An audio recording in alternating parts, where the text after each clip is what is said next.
Sunday school పిల్లలందరూ కలిసి నిజమైన క్రిస్మస్ అంటే ఏంటో ఒక స్క్రిప్ట్ ద్వారా చూపిస్తున్నాం. చూడండి. ఏంటో ఈ విద్య మాను బైబిల్ చదువుకుంటూ ప్రార్థన చేసుకుంటూ ఉంటది. అసలు సమయం దొరికినప్పుడల్లా బైబిల్ చదవడం ప్రార్థన చేయడమే. అయినా ఇలాంటి వాళ్ళతో మా ఇంట్లో వాళ్ళు మాట్లాడొద్దు అన్నారు. ఎందుకంటే ఇలాంటి వాళ్ళు మనుషులు మార్చేస్తారంట. కానీ ఈ అమ్మాయి మంచి అమ్మాయే, అందుకే మాట్లాడుతున్నాను. సరేలే మాట్లాడదాం. ఏ విద్య ఏం చేస్తున్నావు? చదువుకుంటున్నా. మనం ఎప్పుడు చేసే పనిలే. ఆ బైబిల్ చదవడం ప్రార్థన చేయడం. ఒక సౌండ్ లేదు, ఎంజాయ్మెంట్ లేదు. అయినా మన ఫ్రెండ్ సర్కిల్ లో నువ్వు ఉన్నావంటేనే నాకు చాలా అసహ్యంగా ఉంది. ఒళ్ళు మండిపోతుంది అసలు. ఏంటి అలా మండిపోతున్నావు? ఏమన్నా తిన్నావా తాగావా? నిన్ను చూస్తేనే కడుపు నిండిపోతుంది. మళ్ళీ తినడం ఒకటినా తాగడం ఒకటినా? సరే అయితే తిన్నాం మరి రా. ఏంటి నువ్వేనా నాతో ఈ మాట అంటుంది? అమ్మయ్య రా మరి వెళ్దాం. అవును, ఈ మంత్ లో మీరు ఏదో పండుగ ఉంది కదా, క్రిస్మసా క్రిస్మసా? క్రిస్మస్. మీరు ఏంటి ప్రిపరేషన్స్ ఎంతవరకు వచ్చాయేంటి? ఓకే అవుతుంది.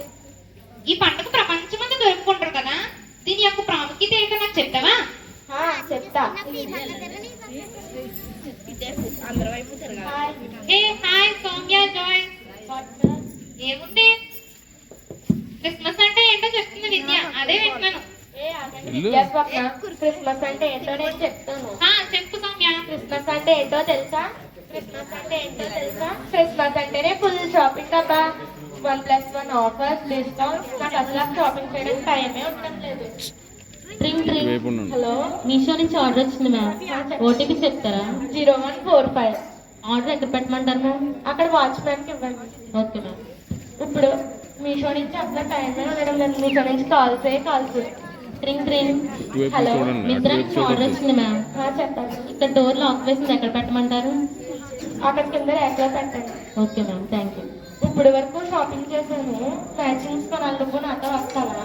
ఏంటి క్రిస్మస్ అంటే షాపింగ్ అయినా మరి? అంతే కదా మరి. కాదు క్రిస్మస్ అంటే ఏంటో నేను చెప్తా. క్రిస్మస్ అంటేనే పెద్ద స్టార్టర్స్. మా ఊర్లో మా చర్చిదే పెద్ద స్టార్. మా ఇంటి మీద పెద్దగా సైలింగ్ గా కనిపించడానికి స్టార్ అక్కడి నుంచే తీసుకొస్తాం. ఇంటిలోన స్టారు, ఇంటి మీద బారు. ఎవరది? అయినా అవన్నీ కామన్, ఏం పట్టించుకో. ఓకే ఓకే, క్రిస్మస్ అంటే డెకరేషన్ అన్నమాట. అంతే కదా మరి. వచ్చిందమ్మా తిండిపోతు. కావాలా?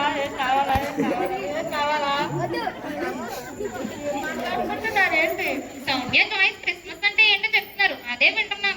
క్రిస్మస్ అంటే నేను చెప్తాను. క్రిస్మస్ అంటేనే తిండి అంటేనే క్రిస్మస్. ఆ రోజు చేసే మా అమ్మ వెరైటీలు, నాటుకోడి పులుసు, దమ్ బిర్యానీ. అంతేకాకుండా మా ఫ్యామిలీ మొత్తం అడిగేంత వరకు డీజే సాంగ్స్ పెట్టుకుని డాన్స్ చేస్తాం.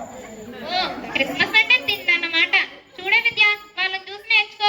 తిండని, షాపింగ్ అని, డెకరేషన్ అని అంటున్నారు. నువ్వు మాత్రం బైబిల్ చదవడం, ప్రార్థన చేసుకోవడం. ఒక సౌండ్ లేదు, ఎంజాయ్మెంట్ లేదు. వాళ్ళని చూసి నేర్చుకో. నిజమైన క్రిస్మస్ అంటే అది కాదు స్వప్న. ఏంటో మరి. నిజమైన క్రిస్మస్ అంటే ఇప్పుడు నేను కళ్ళారా చూపిస్తా. చూపించు.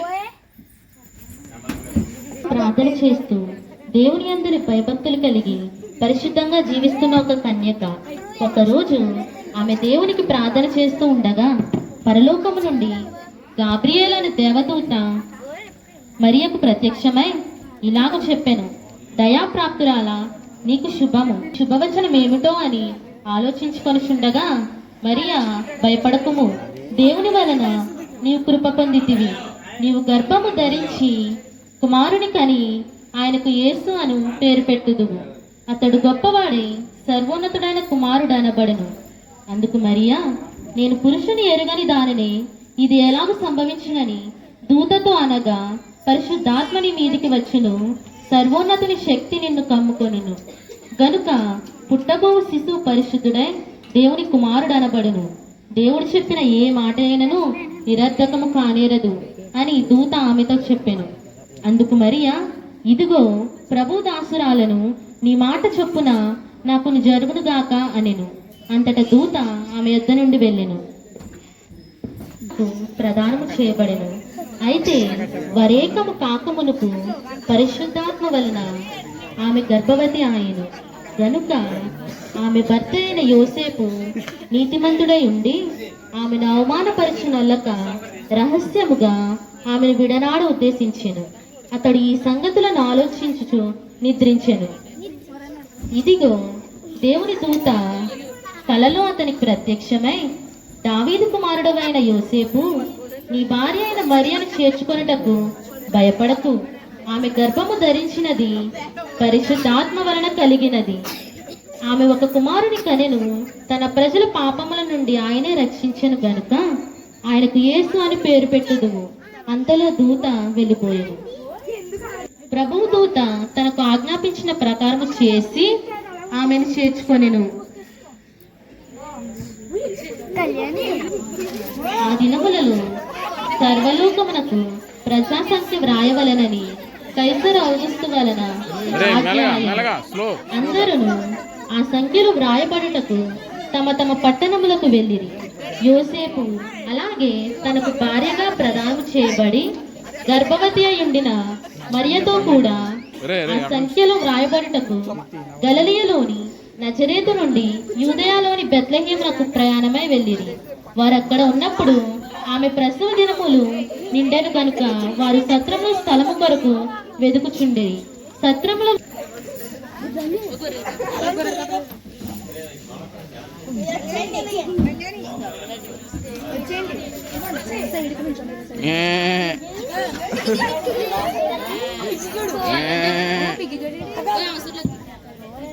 ఆ దేశంలో కొందరు గొర్రెల కాపరులు పొలంలో ఉండి తమ మందను కాచుకొని చుండగా ప్రభు దూత వారి యొద్దకు వచ్చి నిలిచెను.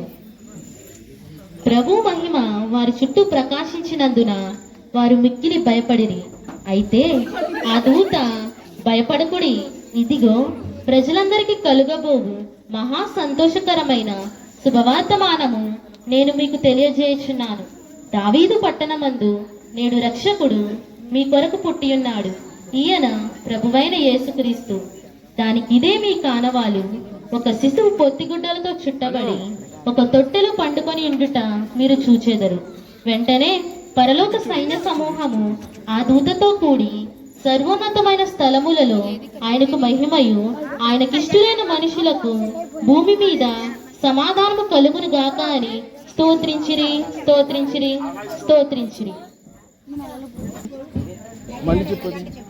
అప్పుడు ఆ గొర్రెల కాపరులు, రండిరా రండి, మనము బెత్లెహేమునకు వెళ్ళి యేసును చూద్దాము రండి అనుకొనిరి. అప్పుడు ఆ గొర్రెల కాపరులు యేసును చూచి సంతోషభరితులైరి.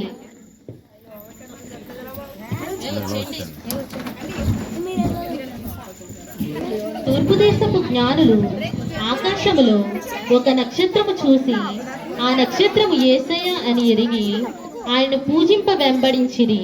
ఆ నక్షత్రము శిశువు ఉండిన చోటికి వచ్చే వరకు వారికి ముందుగా నడిచెను. వారు ఆ నక్షత్రమును చూచి అత్యానంద భరితులై ఇంటిలోనికి వచ్చి తల్లి అయిన మరియను